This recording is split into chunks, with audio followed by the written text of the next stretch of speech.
This is Yelbong, a hidden gem in Kalimpong. এখানে পাহাড়েরা কথা বলে, জঙ্গলের ফাঁকে ফাঁকে ফিসফিস করে বাতাস, নিচে নদী এবং উচ্ছ্বাসে ফেটে পড়ে ঝর্ণার জল। আমরা এসেছি এই প্রকৃতির কোলে অন্ধকার রাতে নাইট ক্যাম্পেনের উদ্দেশ্যে, এবং সাথে থাকবে ইয়ালবাং রিভার ক্যানিয়নের রহস্যময় পথে ট্র্যাকিং। পথের বাঁকে বাঁকে অপেক্ষা করছে নতুন বিস্ময়, নতুন গল্প। আপনাদের অনুরোধ রইল ভিডিওটি শেষ পর্যন্ত দেখার জন্য। Welcome to travel with রাইফ, where adventures unfold.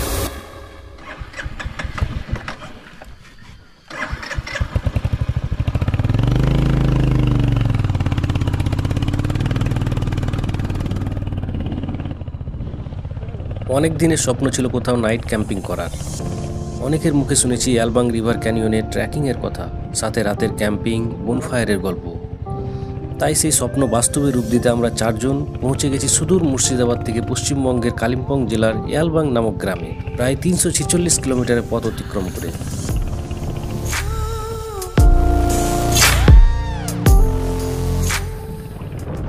দুপুরের খাবারের জন্য আমরা সেবকে থেমেছিলাম। খাওয়া শেষ করে সেবক ব্রিজ পার করে এখন বিকেল 4টা নাগাদ আমরা পৌঁছে গেছি সেই প্রত্যন্ত গ্রামে। গ্রামের প্রবেশপথে একটা সাইনবোর্ড লাগানো ছিল, যা আমাদের চোখে পড়েনি। ফলে ঘটল এক মজার ঘটনা। ইন্টারনেট না থাকায় গুগল ম্যাপও চালু করতে পারছিলাম না।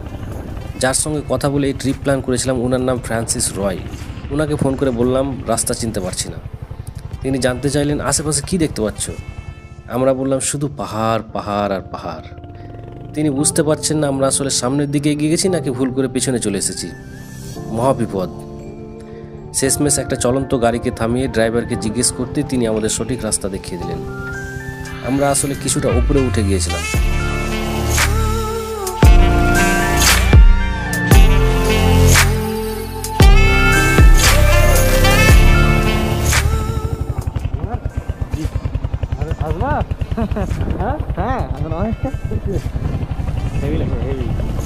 যাই হোক, অবশেষে মূল রাস্তা থেকে গ্রামের দিকে প্রবেশ করেই শুরু হলো আরেক বিপত্তি।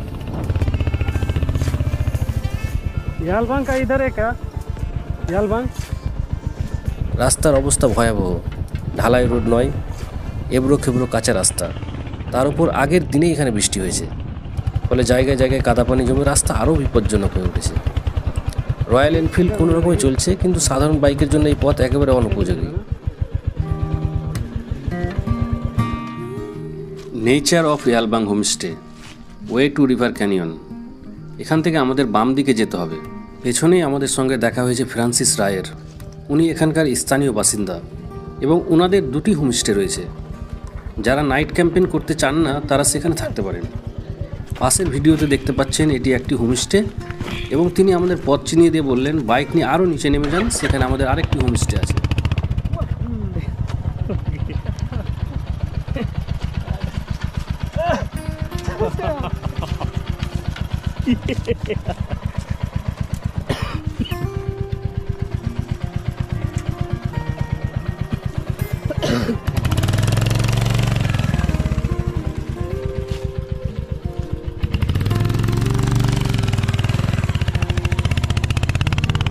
এই রাস্তা দিয়ে এগিয়ে যাওয়াটাই যেন এক দুঃসাহসিক অভিযান।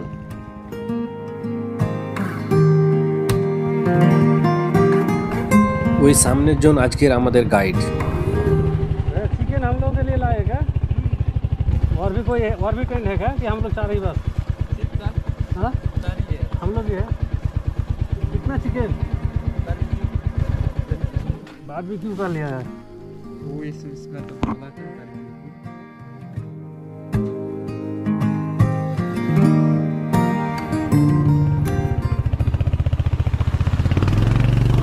আমাদের গাইড শর্টকাট রাস্তা ধরে এগোচ্ছে। আমরাও আর অল্পক্ষণের মধ্যে পৌঁছে যাব।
অবশেষে আমরা পৌঁছে গেছি সেকেন্ড হোমস্টেতে।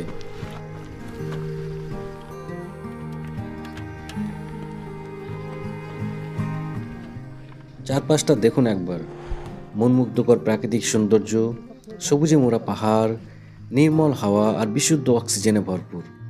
প্রকৃতির এত কাছাকাছি আসার অনুভূতি সত্যিই অন্যরকম। এখান থেকেই শুরু হবে আমাদের মূল অ্যাডভেঞ্চার, ইয়ালবাং রিভার ক্যানিয়ন ট্রেকিং। প্রকৃতির বুকে হারিয়ে যাওয়ার প্রস্তুতি শুরু।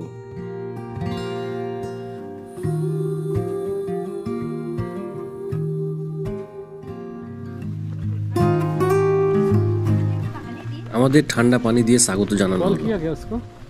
আকাশ মেঘে ঢেকে গেছে আর তার সঙ্গে শুরু হয়েছে হালকা বৃষ্টি। সামনে যে কোনো সময় প্রবল বৃষ্টি নামতে পারে, তাই তার আগেই আমাদের টেন্টে পৌঁছাতে হবে। বাইক নিয়ে যাওয়ার আর কোনো পথ নেই, তাই বাকি পথটুকু পায়ে হেঁটেই পার হতে হবে।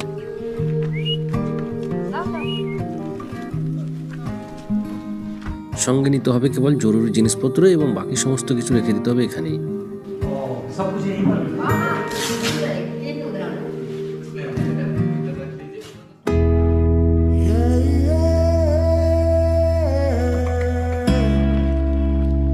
সামনে পথ আরো দুর্গম হতে পারে, চলুন শুরু করা যাক আজকের জার্নি।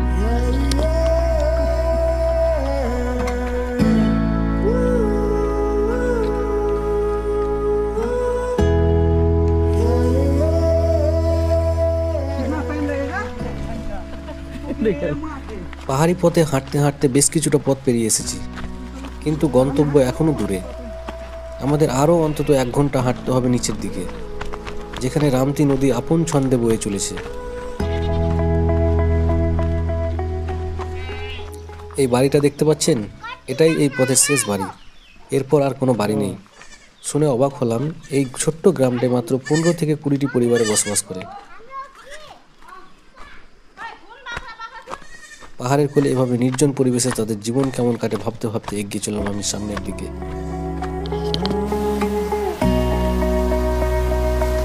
চারপাশে প্রকৃতিটা দেখুন, পাখির ডাক আর হালকা বাতাসের শোষো শব্দ, সব মিলে যেন এক মায়াবী পরিবেশ। সময়ের হিসাব ভুলে গিয়ে মন হারিয়ে গেল প্রকৃতির এই গভীর সৌন্দর্যে।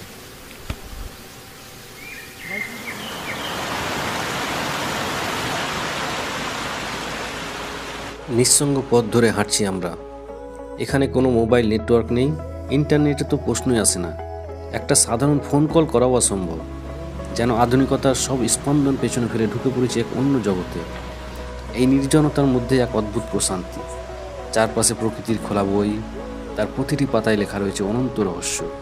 হাঁটতে হাঁটতে মনে হচ্ছে আমরা যেন সভ্যতার কোলাহল ছেড়ে হারিয়ে যাচ্ছি এক আদিম বুনো জীবনের গভীরে। আস্তে আস্তে পা পা পা পা পা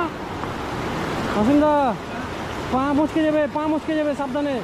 সন্ধ্যা নেমে এসেছে, আকাশের শেষ আলো মিশে যাচ্ছে গাঢ় অন্ধকারের সঙ্গে। আমরা অবশেষে পৌঁছে গেছি এই নদীর পাশে আমাদের টেন্ট। প্রচুর স্রোত, তাড়াতাড়ি আসো। আস্তে আস্তে প্যান্ট ভিজুক চলেছো। পাথর দেখা পা ফেলা দরকার নেই, ভালো আস্তে আস্তে আস্তে আস্তে বলছি, আস্তে উমার। উমারের ক্রক্স নদীর স্রোতে বয়ে চলে গেল। বলছি আস্তে, বারে বলছি আস্তে।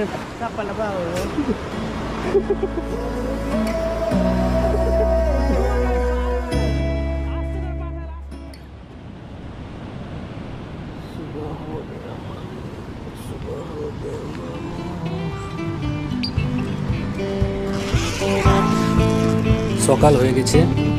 রাতে মোটেই ভিডিও করতে পারিনি, কারণ পরে বলছি। বাইরের আওয়াজটা শুনতে পাচ্ছেন? ওটা নদীর স্রোত এবং ঝর্ণার জলের আওয়াজ। এরকম একটা পরিবেশে আমরা রাত যাপন করলাম। এখন আমরা নদীর জলে ফ্রেশ হয়ে কিছু জলখাবার খেয়ে বেরিয়ে পড়বো ইয়ালবাং রিভার ক্যানিয়ন ট্রেকিংয়ের উদ্দেশ্যে, যেটার জন্য মূলত আমাদের আশা। আপনাদের বলে রাখি, আমরা 4 জন পর্যটক, সঙ্গে আমাদের গাইড ও 3 জন রাঁধুনি। গতকাল সন্ধ্যা থেকে এই পাহাড়ি ক্যাম্পসাইটে আমরাই একমাত্র অতিথি। আগেই বলেছি, এখানে নো ইলেকট্রিসিটি, নো ইন্টারনেট, নেই কোনো শহুরে জীবনের আরামদায়ক ছোঁয়া, নেই মানুষের বসবাস, কেবল প্রকৃতির একান্ত রাজত্ব। আর এই পরিবেশে আমরা একটা টেন্টের ভিতরে 2 জন করেছিলাম। দেখুন ভিতরে স্পেস কতটা আছে।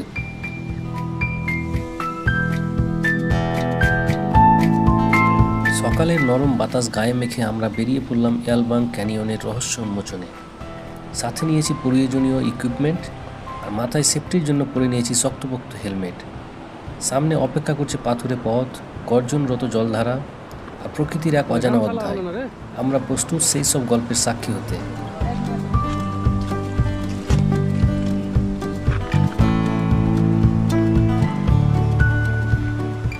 গতকাল সন্ধ্যা নামার কিছু পরেই শুরু হয়েছিল মুষলধারে বৃষ্টি, সঙ্গে ঘুটঘুটে অন্ধকার। এমন অন্ধকার যেন হাতের সামনে হাত দেখাও দায়। আমাদের আগে থেকেই পরিকল্পনা ছিল বনফায়ারের, কিন্তু সে আশায় জল ঢেলে দিয়েছিল ওই বর্ষণ।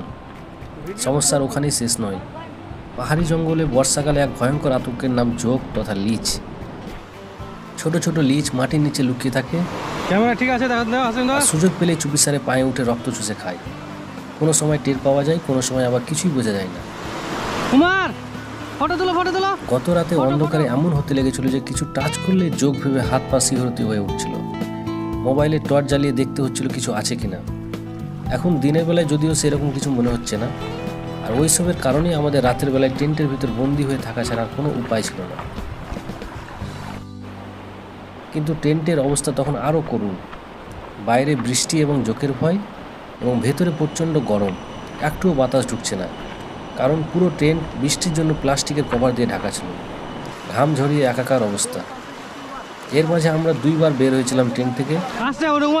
আমাদের বিকেলের মধ্যে এখানে পৌঁছানোর কথা ছিল, কিন্তু পৌঁছাতে পৌঁছাতে সন্ধ্যা হয়ে গেছিল।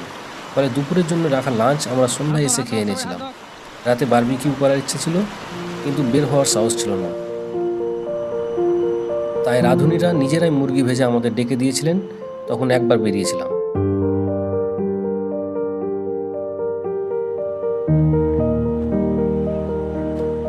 টেন্টের 50 মিটার উপরে কাঠের রান্নাঘর তৈরি করা আছে, ওখানে গিয়ে খেয়ে আসতে হতো। আগুনে কাঠ জ্বালিয়ে রান্না করেন ওনারা পুরনো গ্রামীণ পদ্ধতিতে। আর পানীয় জল বলতে আমরা পাহাড়ি ঝর্ণার ঠান্ডা জল, যা প্রকৃতির আপন দান। তারপর আবার প্রায় 10টা নাগাদ ডিনারের জন্য আমাদের আর ক্ষুধা ছিল না। শুধুমাত্র রাঁধুনিদের বারবার বলার দরুন অল্প একটু খেয়ে নিয়েছিলাম।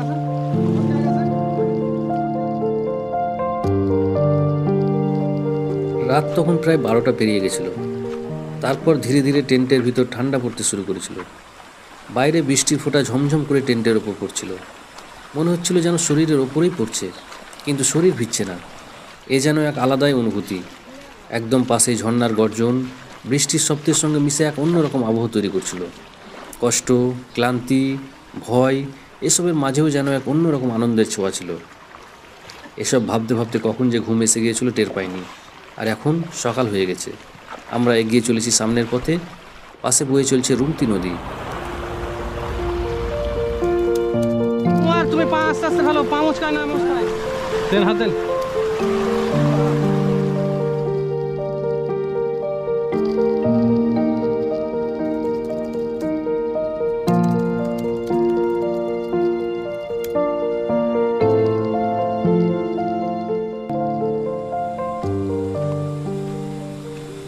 আমরা এখন ঘন জঙ্গলের মধ্যে দিয়ে এগোচ্ছি।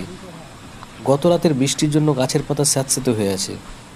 কিছুক্ষণ আগে আমায় একটা মস্ত বড় জোক কামড় দিয়েছিল, কিন্তু ওটা নিয়ে চিন্তা নেই, শুধু সাপে কামড় না দিলেই হলো। জঙ্গলের গভীরতা বাড়ার সঙ্গে সঙ্গে আশেপাশের শব্দও বদলে যাচ্ছে, আর পাতার ফাঁক দিয়ে আসা সূর্যালোকের ক্ষীণ ঝলক সব মিলিয়ে এক অদ্ভুত রহস্যময় পরিবেশ তৈরি করছে। দেখুন কি ভয়ঙ্কর সুন্দর পথ। পাথরগুলো ভেজা আর একেবারে পিচ্ছিল। আস্তে আস্তে একটু অসাবধান হলেই পা পিছলে যে কোনো ধরনের দুর্ঘটনা ঘটতে পারে। এতটা রোমাঞ্চকর অথচ বিপজ্জনক পরিবেশ যেন ছোটবেলায় ডিসকভারি চ্যানেলে দেখা অ্যাডভেঞ্চারের বাস্তব রূপ। তখন টিভির পর্দায় দেখে অবাক হতাম, আর আজ সেই অভিজ্ঞতাটা চোখের সামনে বাস্তবে অনুভব করছি।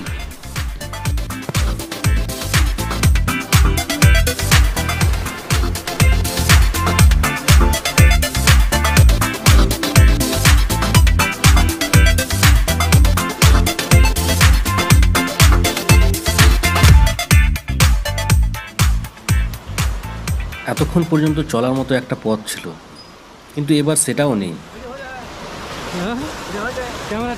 চারপাশে শুধু পাথর আর ঘন জঙ্গল। আমাদের গাইড পাহাড়ের মাঝখান দিয়ে পথ খুঁজে এগিয়ে নিয়ে যাচ্ছে।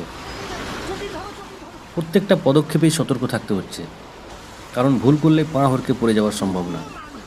সামনে কতটা পথ বাকি আছে তা বোঝার উপায় নেই, তবে গাইড বললো আর বেশি দূরে নয়, আর একটু গেলেই পৌঁছে যাবো অ্যালবাম ক্যানিয়নে। আমাদের একদম সামনে হাঁটছে হাসিন্দা, তার ঠিক পরে গাইড। আমার সামনে চলছে উমার, আর পেছনে রয়েছে নেওয়াজ। পথটা সহজ নয়, পিচ্ছিল পাথর আর জলধারার মধ্যে দিয়ে পা ফেলতে হচ্ছে।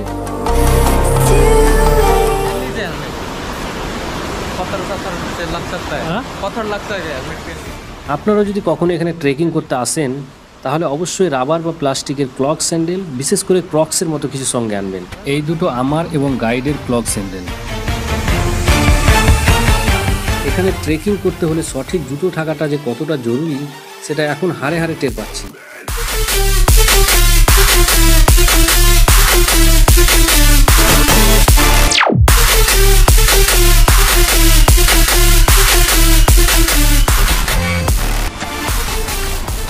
অবশেষে আমরা পৌঁছে গেলাম অ্যালবাম ক্যানিয়নে। দীর্ঘ পথ চলা, পাহাড়ি নদী পার হওয়া, ये है कैनियन। স্রোতকে অবহেলা করে এগিয়ে চলা, কখনো খাড়া পাহাড়ে ঢাল বেয়ে ওঠা, কখনো আবার পাথরে পথে সাবধানে পা ফেলা, সব মিলিয়ে এক রোমাঞ্চকর যাত্রা। এখন এই ক্যানিয়ন ধরে সামনে এগিয়ে যাব। অজানা পথে অপেক্ষা করছে আরও রোমহর্ষক মুহূর্ত। সময়ের স্রোতে ভেসে চলেছি আমরা, পাহাড়ের ফিসফিস ডাক আর নদীর কলতানে হারিয়ে যেতে যেতে। আপনারাও চলুন একসঙ্গে হারিয়ে যায় এই গল্পের গভীরে।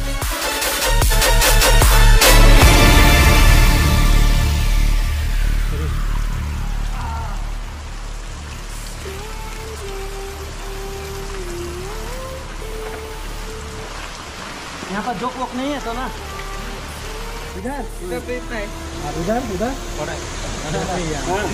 गति हो गई मारे भला लगना गेंद भी है।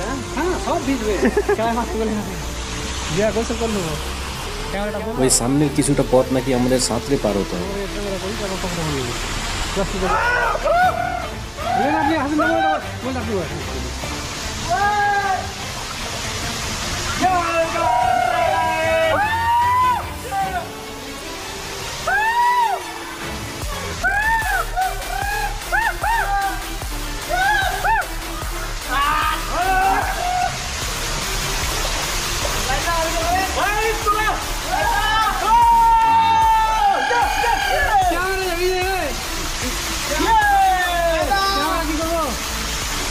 वाटरप्रूफ अवश्य वाटरप्रूफ चलो गामछाটা মুছে নিব वाटरप्रूफ।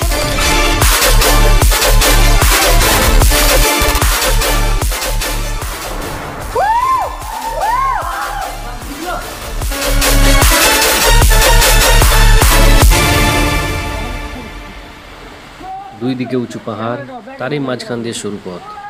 সেই পথ ধরে বয়ে চলেছে জলধারা। কি আনন্দ, কি মজা!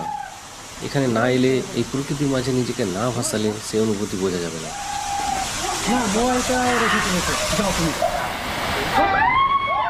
এই জায়গাটিতে সবচেয়ে বেশি জল। আমরা এসেছি অক্টোবর মাসে, তার আগে চলছিল বর্ষাকাল। সেই সময় এখানে প্রচুর জল থাকে এবং পথ থাকে ভয়ঙ্কর, তাই সেই সময় এখানে ট্রেকিং বন্ধ থাকে। গ্রীষ্মকালে এখানে হাঁটু সমান জল থাকে, তাই এই সময়টাই বেশ সময় এখানে ট্রেকিং করতে আসা। জলের স্রোত আমাদেরকে পেছনে টেনে নিয়ে চলে যাচ্ছে।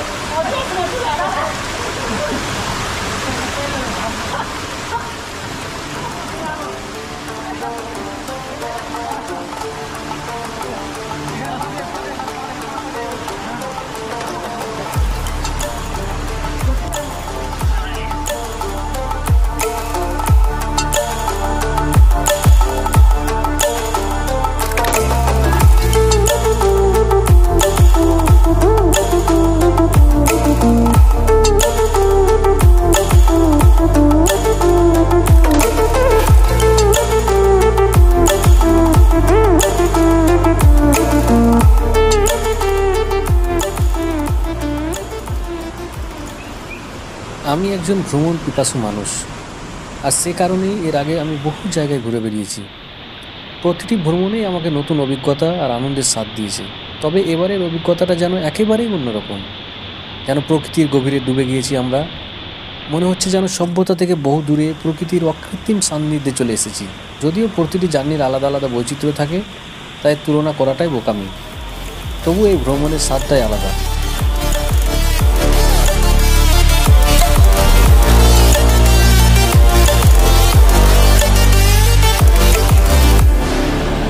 এটাই ইয়ালবং ক্যানিয়নের শেষ প্রান্ত।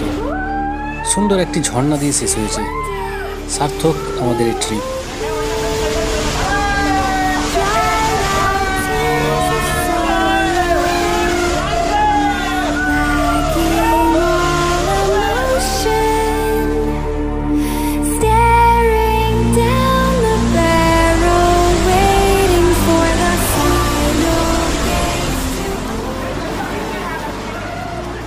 মনের খাতায় সারা জীবনের মতো লেখা থাকবে এর গল্প। এবার আমাদের ফেরার পালা। অসংখ্য ধন্যবাদ আমাদের গাইডকে। এবার আপনাদের বলি এই ট্রেকিংয়ের খরচ এবং কিভাবে এখানে আসবেন সেই সম্পর্কে। আমরা এসেছি ইয়ালবং অ্যাডভেঞ্চার ক্যাম্প নামক একটি সংস্থার মাধ্যমে, যেটি এই গ্রামেরই স্থানীয় সংস্থা। তাই আমি বলবো, যদি আপনারা ইয়ালবং ট্রেকিং করতে চান তাহলে সরাসরি ইয়ালবং অ্যাডভেঞ্চার ক্যাম্পের সাথে যোগাযোগ করুন। আমার যার সাথে কথা হয়েছিল ওনার নাম ফ্রান্সিস রয়। ওনার নম্বর আমি নিচে দিয়ে দিলাম।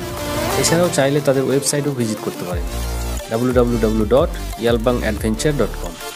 আমাদের একদিনের টেন্টে নাইট স্টে এবং ট্রেকিং সহ জনপ্রতি খরচ পড়েছিল 2300 টাকা। তবে যদি কেউ গ্রামে হোমস্টেতে থাকতে চান তাহলে খরচ প্রায় 2000-এর মধ্যে হয়ে যাবে। ইয়ালবং একটা ছোট্ট শান্তিপূর্ণ গ্রাম, যেখানে মাত্র কয়েকটি পরিবার বাস করে। এই গ্রামের অনেকেই জীবিকা পর্যটকের উপর নির্ভরশীল। তাই আপনারা আসুন, এক্সপ্লোর করুন এই সুন্দর গ্রাম। আমরা ফিরে এসেছি টেন্টে। আমাদের ট্র্যাডিশনাল ওয়েতে সম্বর্ধনা জানিয়ে বিদায় জানানো হচ্ছে। आप लोगों के लिए आप लोग कहाँ से आए हो, हम बहुत धन्यवाद देना चाहते हैं। हम कैंपिंग के पर्पस से और हमारा यालबुंग के पर्पस से बहुत दूर से आए हैं आप लोग हमारे गाँव में। हमको अच्छा लगा, इसलिए आपको खड़ा द्वारा स्वागत करता हूँ। शुक्रिया, थैंक यू। हम लोगों को भी अच्छा लगा। हाँ, बोल रहे हैं ना कि उस बोले ना कि अगर रोड ठीक हो जाएगा ना यहाँ पर तो टूरिस्ट लोग भर जाएगा एकदम पूरा। এখানেই আমি আজকের ভিডিওর ইতি টানছি।